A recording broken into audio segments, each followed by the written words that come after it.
তাহলে আমরা তৌহিদের সাথে রেসালাত লাগাইতে রাজি আছি তো, নাকি বলেন? এখন লাগালেন লা ইলাহা ইল্লাল্লাহু মুহাম্মাদুর রাসূলুল্লাহ। যখন আপনি কলেমা পড়েছেন, আপনার উপরে কিছু দায়িত্ব অটোমেটিক এসে গিয়েছে। আপনার এখন আল্লাহর হুকুম পালন করতে হবে, আপনার 5 ওয়াক্ত নামাজ পড়তে হবে, রমজান মাসে রোজা রাখতে হবে, আমার মা বোনের যারা আছেন তাদের পর্দার ভিতরে থাকতে হবে, যারা ধনী আছেন হজ করতে হবে, যারা ধনী আছেন যাকাত দিতে হবে, সত্য কথা বলতে হবে, মিথ্যা বর্জন করতে হবে। আল্লাহ তাআলা কোরআন শরীফের ভিতরে বলেছেন ওয়ামা আতাকুমুর রাসূল ফাখুযুহু ওয়ামা নাহাকুম আনহু ফান্তাহু। ও দুনিয়ার মানুষ, তোমাদের কাছে রহমতের নবী পাঠাইলাম, বরকতের নবী পাঠাইলাম। আমার বন্ধু যা বলে, আমার রাসূল যা বলে তা তোমরা শোনো, তা তোমরা শোনো, আর যা নিষেধ করে তার থেকে বিরত থাকো। ও বর্তমান মধ্যমার এলাকার আমার মুসলমান ভাইয়েরা, সৎ কাজ করা হলো নেকি, আবার অসৎ কাজ থেকে ফিরে থাকা, অসৎ কাজ থেকে আপনার বিরত থাকা, খারাপ কাজ বর্জন করাও এটাও হলো নেকি। জোরে জোরে কান মারহাবা।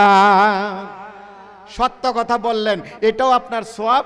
মিথ্যা কথা বললেন না, এটাও আপনার সওয়াব। আপনার তাস খেলালেন না, জুয়া খেলালেন না, গাঁজা খেলালেন না, আপনার গাঁজা খাইলেন না, মদ খাইলেন না, ইয়াবা খাইলেন না, ও মা বোনেরা বেপরদায় থাকলেন না, এটাও আপনার সওয়াব। আপনি সত্য পথে চললেন, রসুলের পথে চললেন, সত্য তরিকার উপরে চললেন, উলামায়ে কেরামকে ভালোবাসলেন, কোরআনকে ভালোবাসলেন, হাদিসকে ভালোবাসলেন। এমন একটা সময় আসবে আপনার আর সুবহানাল্লাহ বলার সুযোগ থাকবে না, নামাজ পড়ার সুযোগ থাকবে না, রমজান মাসে রোজা রাখার সুযোগ থাকবে না, আপনার টাকা আছে যাকাত দেওয়ার সুযোগ থাকবে না, হজ করার কোনো সুযোগ থাকবে না। হাসরের ময়দানে একটা নেকির জন্য আপনি চিল্লাচিল্লি করবেন। আপনার স্ত্রী তার স্বামীকে অস্বীকার করবে, স্বামী তার স্ত্রীকে অস্বীকার করবে, বাবা তার সন্তানকে অস্বীকার করবে, আপনার সন্তান তার বাবাকে অস্বীকার করবে, বন্ধু তার বন্ধুকে অস্বীকার করবে, ভাই তার ভাইকে অস্বীকার করবে। আজকে যাদের জন্য নিজের জীবনকে উৎসর্গ করে দিচ্ছেন, নামাজের সময় নামাজের ধার ধারতেছেন না, আপনি বেপরোয়া হয়ে চলতেছেন, কাল হাসরের ময়দানে ওই সমস্ত আপনজন সবাই আপনার থেকে ভাগিয়া যাবে, ভাগিয়া যাবে, ভাগিয়া যাবে। এখানে আপনার একজন আলেমকে, আপনার সভাপতির দায়িত্ব, পরিচালক একজন আলেম মানুষ, ওলামায়ে কেরাম এখানে যারা আসছে সকলে আলেম, আরো অনেক ওলামায়ে কেরাম আসছে, দলিল সহকারে কথা বলতে হবে। কথা ঠিক কিনা? দলিল আমার কাছে আছে, আমার স্ত্রী আমার কাজে আসবে না, আমার আপনজন স্ত্রী যার জন্য আমি নেপকেতা জড়াইয়া আরামের বিছানায় শুয়ে আমি ফজরকে কাজা করে দিলাম, আমার কাজের ফাঁকে আমার সংসারের ঝামেলায় আমার জোহরকে কাজা করে দিলাম, আমার কাজের ঝামেলায় ব্যবসার ঝামেলায় আমি আসরকে বরবাদ করে দিলাম, আমি মাগরিবের সময় কাজের তাড়নায় মা বোনেরা রান্না বান্নার তাড়নায় মাগরিবকে আপনি নষ্ট করে দিলেন, এশার সময় ঘুমের তাড়নায় আরামের বিছানায় শুয়ে এশাকে বরবাদ করে দিলেন, তাহাজ্জুদের তো খবরই নাই। কাল হাসরের ময়দানে একটা নেকির যখন অভাব হয়ে যাবে, আল্লাহ তাআলা বলবে, হে বান্দা, তুমি তো সওয়াব কামাই করছো, কিন্তু একটা সওয়াব হলে, একটা নেকি হলে আমি তোমাকে জান্নাত দিতে পারি, একটা নেকি তোমার অভাব, একটা নেকির তোমার অভাব। ওই বান্দা বলবে, আল্লাহ, আমার তো দুনিয়াতে অনেক আপনজন ছিল, অনেক বন্ধু বান্ধব ছিল, আমি বোন, আমার বোন ছিল, বোন আমাকে ভালোবাসতো, আমার স্ত্রী ছিল, আমার মেয়ে ছিল, আমার বাবা ছিল, বড় মহব্বত করেছে, আমাকে একটু সুযোগ দাও, আমি হাসরের ময়দান থেকে একটা নেকি নিয়ে আসবো, একটা নেকি নিয়ে আসবো। ঘটনা ভাই লম্বা, একবারে শর্টকাট করে বলছি। আল্লাহ তাআলা কোরআন শরীফের ভিতরে এই ওয়াজটা করে দুনিয়াবাসীদের জানাই দিতেছে, ও বান্দা, তুমি তো রুহের জগতে আমার কাছে ওয়াদা দিয়ে আসছো, আজকে ওয়াদার বরখেলাপ করতেছো, আমি আল্লাহ কিন্তু তোমাকে ধরবো। আল্লাহ তাআলা কোরআন শরীফের আরেক জায়গায় বলেছেন, ইন্না বাতশা রাব্বিকা লাশাদীদ, আমি আল্লাহ তোমাকে শক্ত হাতে ধরব। ও বান্দা, কাল হাসরের ময়দানে একটা নেকির জন্য যদি চিল্লাচিল্লি করো, একটা নেকি তোমাকে কেউ দিবে না। আল্লাহ তাআলা কোরআন শরীফের ভিতরে বলেছেন, ইয়াউমা ইয়াফিররু মারউ মিন আখি ওয়া উম্মিহি ওয়া আবি ওয়া সাহিবাতিহি ওয়া বানি। সেই দিন ভাই তার ভাই থেকে ভেগে যাবে, আপনার আপনজন তার আপনজনকে অস্বীকার করবে, বাবা তার সন্তানকে অস্বীকার করবে। যে কথাটা বললাম লম্বা ঘটনা, একটা নেকি যদি ভাই হাসরের ময়দানে কেউ না দেয়, তাহলে তো আমার আমল আমারই করতে হবে। কি বলেন? আপনার নামাজ কি আপনার ছেলে পড়ে দিব? এই যে মৌলানা সাহেবের ছেলে মৌলানা হয়েছে, এজন্য যদি গেলে মৌলানা সাহেব বলে আমার ছেলেকে হাফেজ বানাইছি, মুফতি বানাইছি, একটা মাদ্রাসার পরিচালক, মাদ্রাসা চালায়, আমি নামাজ পড়া বাদ দিলাম। মসজিদের ইমাম, উনি মসজিদের ইমাম, যদি মুসল্লিদের বলে আমার ছেলে নামাজ পড়বে, আল্লাহু আকবার, আমি মুসল্লি হইলাম, কি করেন? হবে? তাহলে যার দায়িত্ব তার যদি পালন করতে হয়, আপনি সরকারি চাকরি নিয়েছেন, আপনার যদি ডিউটি করতে হয়, আপনার জমি খরিদ করেছেন, যদি আপনার জমি আপনার চাষ করতে হয়, আমার ভাইয়েরা বন্ধুরা, আল্লাহ তাআলা বলতেছে তুমি দুনিয়ার মালিকের ডিউটি করলা, কিন্তু আমি যে আসমানের মালিক, জমিনের মালিক, আমার হুকুম তুমি পালন করলা না, তুমি তাগুতের কি করলা? তুমি তাগুতকে অনুসরণ করলা। অথচ আল্লাহ তাআলা কোরআন শরীফের ভিতরে বলেছেন লা ইয়াত্তাবিউ খুতুওয়াতিশ শাইতান ইন্নাহু লাকুম আদুব্বুম মুবিন।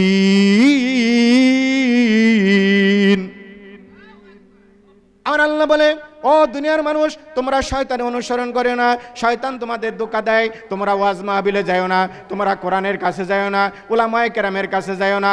ওয়াজ মাহফিলে গেলে তোমাকে নামাজের কথা বলবে, সত্য কথা বলতে বলবে, তোমাকে ওখানে যাও না, এখনো যাওয়ার বয়স হয় নাই। তোমার মসজিদকে ভালোবাসতে হবে না। যখন তুমি বুড়ো হয়ে যাবে, যখন তুমি লাঠি ভর করবে, তখন তুমি একটা তসবিহ নিয়া তুমি মসজিদে যেয়ে তওবা করবা। অথচ কোরআন শরীফের 114 সূরা, একটা সূরার নাম হলো সূরা তওবা। এই সূরা তওবার ভিতরে বলছে, দুনিয়ার মানুষ, যখন তোমার যৌবন ছিল, যখন তোমার শরীরে রক্ত গরম ছিল, তখন তুমি আমি আল্লাহর কুদরতি পাইছেও দাদাও নাই। ও যুবতী, ও আমার মায়েরা, আমার বোনেরা, বয়োজ্যেষ্ঠ থাকতে যখন শরীরের ভিতরে শক্তি ছিল, তখন তুমি আমাকে ভক্তি দাও নাই, আমার হুকুম পালন করো নাই। আজকে তোমার শরীরের চামড়া ঢিলে গিয়েছে, রক্ত তোমার নষ্ট হয়ে গেছে, এখন তোমার চোখের দৃষ্টি তোমার কি হয়ে গেছে? নষ্ট হয়ে গেছে, তোমার শরীরের পাওয়ার কমে গিয়েছে, এখন তোমার মৃত্যুবরণ করতে হবে। এখন তুমি আমার কাছে তওবা করো, যৌবন বয়সে করো নাই, এখন আমি তোমার তওবা কবুল করব না। তাহলে যৌবন বয়সে আমাদের আল্লাহর হুকুম পালন করার দরকার আছে কিনা? এই জন্য আমার ভাইয়েরা, মানুষের ভিতরে আল্লাহ তাআলা হেদায়েতের এলকা ঢুকিয়ে দিচ্ছে। তথা বটতলা এলাকার যুবক ভাই যারা আছেন, আমি তাদেরকে আহ্বান জানাবো, মসজিদ কমিটির সকলেই যুবক, আপনারা যদি সচেতন হয়ে যান, আপনারা যদি চেষ্টা করেন, আল্লাহ তাআলা কোরআন শরীফের ভিতরে বলেছেন ওয়াল্লাযীনা জাহাদু ফীনা লানাহদিয়ান্নাহুম সুবুলানা। ও দুনিয়ার মানুষ, তোমরা আমি আল্লাহ রাস্তায় চেষ্টা করো, আমি আল্লাহ তোমাকে আমি রাস্তা খুলিয়ে দিব। আমাদের কোন রাস্তায় চেষ্টা করতে হবে? আল্লাহ রাস্তায়। মাশাআল্লাহ। কোন রাস্তায় জোরে বলেন। আল্লাহ রাস্তায় চেষ্টা করতে হবে। আর আল্লাহ রাস্তায় যখন চেষ্টা করব, আল্লাহ তাআলা জান্নাতের রাস্তা খুলে দিবে। কোরআন শরীফ একটা হলো হাদিস, আল্লাহ নবী সাল্লাল্লাহু আলাইহি সাল্লাম বলেছেন, মান সালাকা তারিকা ইয়ালতাবিসু ফিহি ইলমান সাহালাল্লাহু লাহু তারিকান ইলাল জান্নাহ।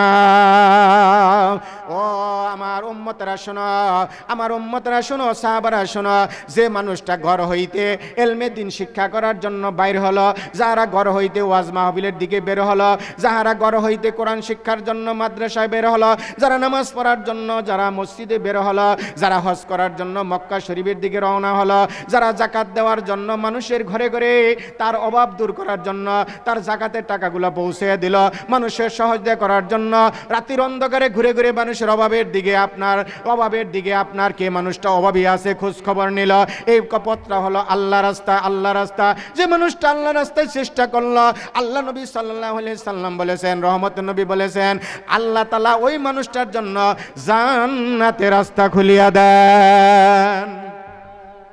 তাহলে আজকের এই মাহফিলটা কিসের রাস্তা? জান্নাতের রাস্তা। কিসের রাস্তা? হাদিস শরীফের ভিতরে আছে, আল্লাহ না করুক এই রাস্তায় এসে যদি কোনো একটা মানুষ মারা যায়, হাদিসের দৃষ্টি করে, হাদিসের রেফারেন্সে উলামায়ে কেরামের সামনে বলতেছি, আল্লাহ তাআলা ওই মানুষটা যত অপরাধী থাকুক না কেন, এই মাহফিলের উসিলা করে আল্লাহ তাআলা তার তামাম জিন্দেগীর গুনাহ মাফ করে আল্লাহ তাআলা জান্নাতের ফয়সালা করে দিবে। আমার ভাইয়েরা, এই মাহফিল আগামীকাল আর থাকবে না। এই মাহফিল থেকে কিছু শিক্ষা গ্রহণ করি, আমার কিছু পাথেয় আখিরাতের কিছু সম্বল পুঞ্জ অর্জন করে আমি যেন আমার বাকি জীবনগুলো সুন্দর জীবন গঠন করে আখিরাতের জীবনকে আমি সুন্দর করতে পারি, এজন্য সকলের নিয়ত আছে না ভাই? তা আমরা চেষ্টা করব তো, নাকি বলেন? চেষ্টা করব। এখন দেখেন কিরকম চেষ্টা করব। আমরা তো চেষ্টাও করি না। চেষ্টা করি কি? চেষ্টা করি আমরা দুনিয়ার জন্য, চেষ্টা করি আমরা দুনিয়ার জন্য, আখেরাতের জন্য আমাদের কোনো চেষ্টা নাই। আমার ভাইয়েরা, আজকে যারা কনকনে শীতের ভিতরে বুড়া মানুষ হয়ে এসেছেন, এদের ভিতরে একটা চেষ্টা ছিল। আপনারা যারা এসেছেন, আপনারা চেষ্টা করেছেন, নিয়ত করেছেন, আর আল্লাহ তাআলা আপনাকে আসার জন্য সহজ করে দিয়েছে।